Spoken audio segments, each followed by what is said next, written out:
그릇 150번째 시간입니다. 제 150강의 제목은 아브라함의 아버지 데라입니다. 창세기 12장 1절에 유명한 구절이 나오지요. 여호와께서 아브라함에게 이르시되 너는 너의 고향과 친척과 아버지의 집을 떠나 내가 내게 보여줄 땅으로 가라. 아브라함의 고향이 갈대아 우르거든요. 저 메소포타미아 문명, 티그리스 강 그쪽 유역인데 여호수아가 한 설교 중에 이런 구절이 있습니다. 아브라함의 아버지 나홀의 아버지 데라가 강 저쪽에 거주하여 다른 신들을 섬겼으나 내가 너희의 조상 아브라함을 강 저쪽에서 이끌어내었다. 당연히 그 지역은 우상을 섬기던 지역이었고 아브라함 집안도 우상 숭배를 했을 겁니다. 일설에는 아브라함이 우상을 파는 우상 장수였다 이런 얘기가 있는데 그건 전혀 근거가 없는 이야기고요. 여하튼 거기서 지금 읽은 창세기 12장 1절에 너의 고향과 친척과 아버지 집을 떠나라 한 이 말씀을 그 갈대아 우르에서 아브라함이 받았다고 생각하는 경우가 많이 있습니다. 그런데 그렇지가 않습니다. 그리고 여호수아가 한 설교처럼 아브라함이 갈대아 우르에서 하나님의 명령을 받고 가나안으로 갔다 이렇게 생각하는 경우도 있는데 그것도 그렇지가 않습니다. 창세기 본문을 보면 창세기 11장 31절에 데라가 그 아들 아브람과 하란의 아들인 그의 손자 롯과 그의 며느리 아브라함의 아내 사레를 데리고 갈대아인의 우르를 떠나 가나안 땅으로 가고자 하더니 하란에 이르러 거기 거류하였으며 이렇게 나옵니다. 이 본문에서 보면 이 가족을 이끌고 간 게 아브라함이 아니고요. 주체가 누구냐면 아브라함의 아버지 데라였습니다.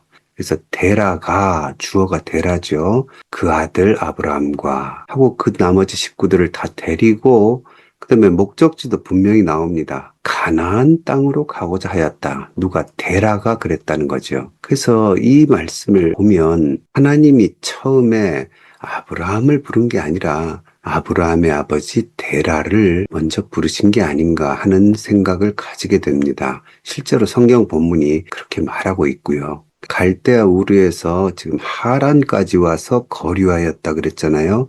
하란까지 약 1,400-1,500km 됩니다. 굉장히 먼 길을 이주를 한 거지요. 근데 그 땅에서 아브라함의 아버지 데라가 거류하였다.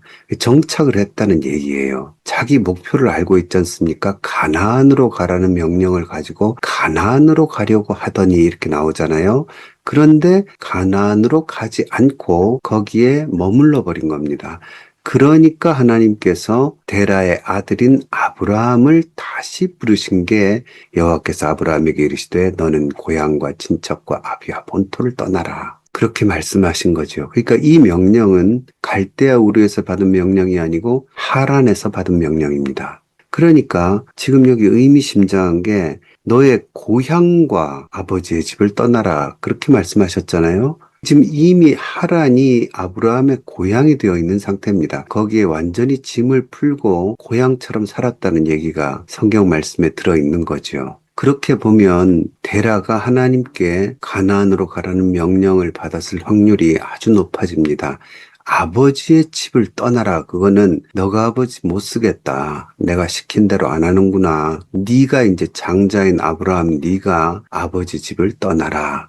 이렇게 하나님이 말씀하셨다고 볼 수 있죠. 데라가 그러면 가나안 땅으로 가고자 하더니 하란에 머물렀는데 왜 하란을 떠나지 못했을까? 몇 가지 추측이 가능합니다. 이 하란은 갈대아 우르에서 쭉 강줄기를 타고 그 강줄기가 계속 이어져서 그 강 부근이 하란입니다. 1,400km를 데라가 나름 하나님의 뜻을 따라서 가나안 땅으로 가려고 왔지만 그 강 유역을 떠나지 못했던 거예요. 그러다가 이제 하란은 더 서쪽으로 갈 수가 없어요. 밑으로 내려가야 가나안입니다. 그러니까 강을 떠나야 되는 겁니다. 남쪽으로 쭉 내려와야 가나안인데 그게 두려웠던 것 같아요. 자기들의 젖줄기가 되는 그 강을 떠나기가 무서워서 이만하면 그래도 하나님 뜻을 1,400km나 따랐으니까 봐주시지 않겠나 하고는 거기에 짐을 풀어버린 겁니다.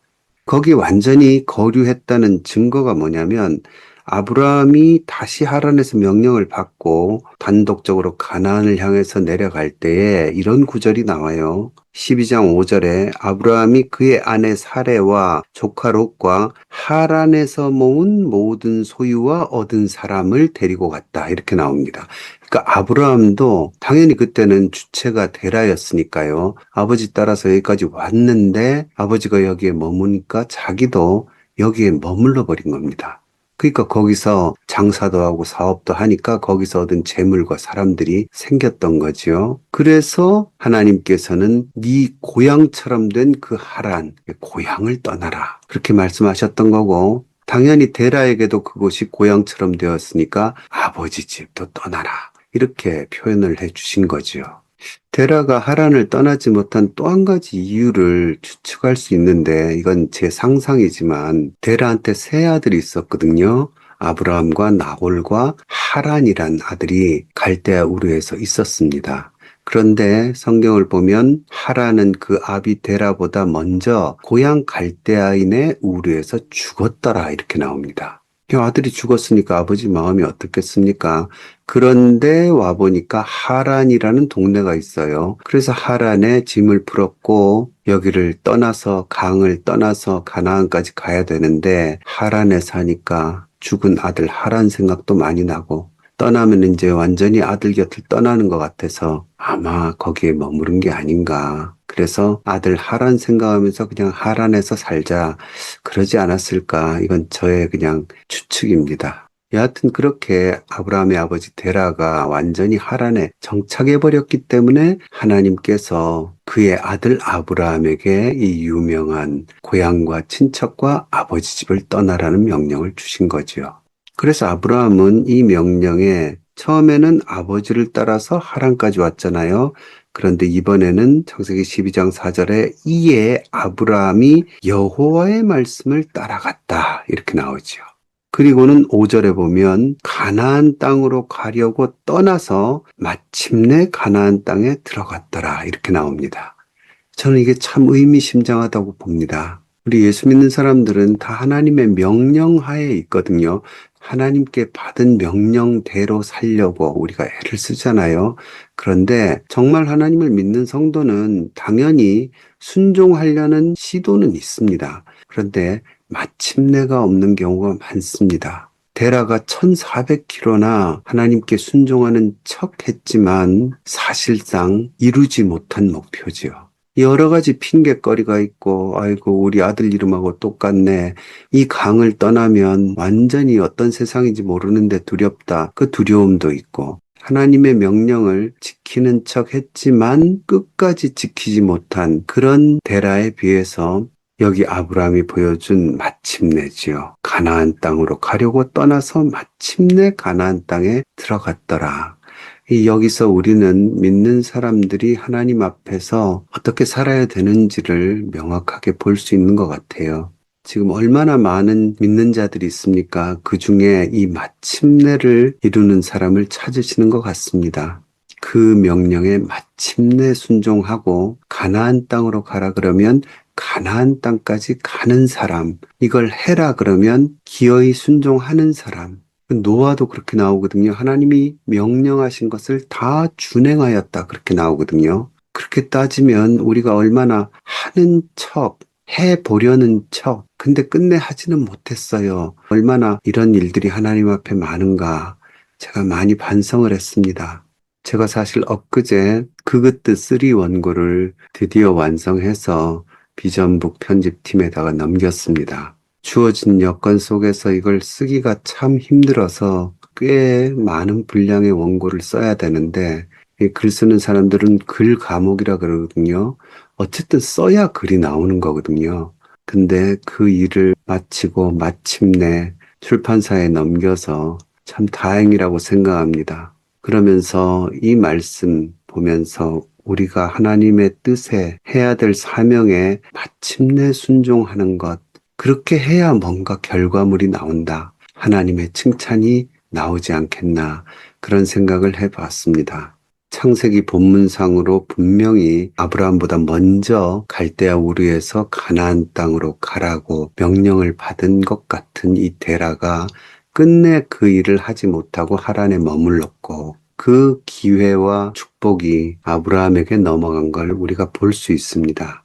만약 이때 데라가 끝까지 순종했다면 지금 우리는 아브라함의 하나님, 이삭의 하나님, 야곱의 하나님 이렇게 이야기하지 않고 데라의 하나님, 아브라함의 하나님 이렇게 고백하고 있을지도 모르는 거죠. 하지만 데라는 그 명령에 마침내 순종하고 끝끝내 순종하는 마무리를 보여주지 못했기 때문에 결국 그 이후로 아까 여호수아의 설교에서도 봤지만 그냥 갈대아 우르에서 우상을 섬겼다. 데라가 우상을 섬겼다. 그렇게 이야기를 하거든요. 그리고는 창세기 11장 32절에 나이가 205세가 되어 하란에서 죽었더라. 이게 다 불명예스러운 이야기들이거든요.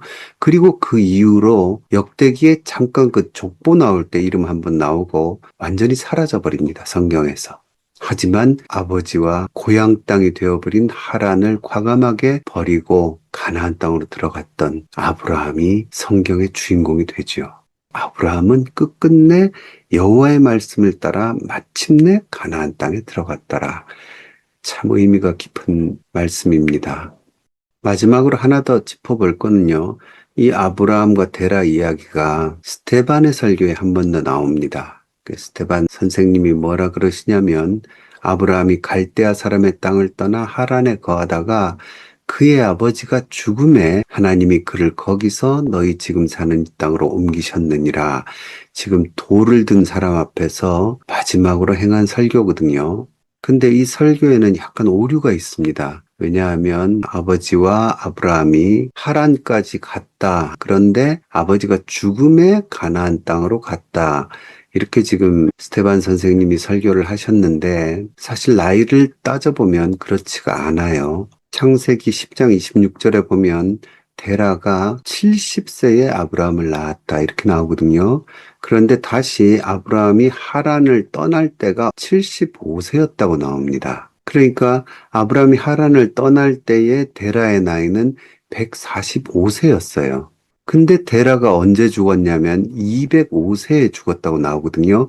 그러니까 아브라함이 하란을 떠날 때에 데라의 수명이 아직 60년이나 남아있는 상태였습니다. 그러니까 스데반 선생님이 말씀하신 아버지가 죽음에 가나안 땅으로 왔다 하는 말씀이 오류가 있죠. 근데 이거는 큰 문제는 아닙니다. 왜냐하면 오히려 성경이 다른 진실을 보여준다고 저는 믿습니다. 우리가 스데반의 설교와 그의 순교 사건을 역사적인 진실한 사건이라고 믿는다면 저는 오히려 이런 오류가 의미가 더 있다고 봅니다. 왜냐하면 책상에서 노트북 켜고 참고 자료들을 뒤지면서 공들여 만든 설교가 아니고 즉석에서 죽기 직전에 돌 던질 사람들 앞에서 행한 설교니까 얼마나 떨렸겠습니까? 그 설교에 이런 사소한 실수가 있을 수 있다고 저는 생각합니다. 오히려 그 당시에 살벌한 현장 분위기를 전해주는 실수지요. 여하튼 결론적으로 아브라함의 아버지 데라가 하나님의 명령과 가나안이라는 목표를 받은 것은 확실한 것 같아요. 그러나 그는 시도하였지만 완전한 순종에는 실패한 사람이었고 그래서 여호수아의 설교에서도 보듯이 그냥 우상을 섬기다가 죽은 사람으로 실제로는 이스라엘의 아버지가 될 뻔했는데 이런 우상 숭배자의 오명만 가지고 성경에서 사라진 인물이라고 말할 수 있습니다. 오늘 하루 우리에게 주어지는 하나님의 음성들에 마침내 순종하는 우리 모두가 되어야 될 줄로 믿습니다. 오늘은 여기까지 하겠습니다.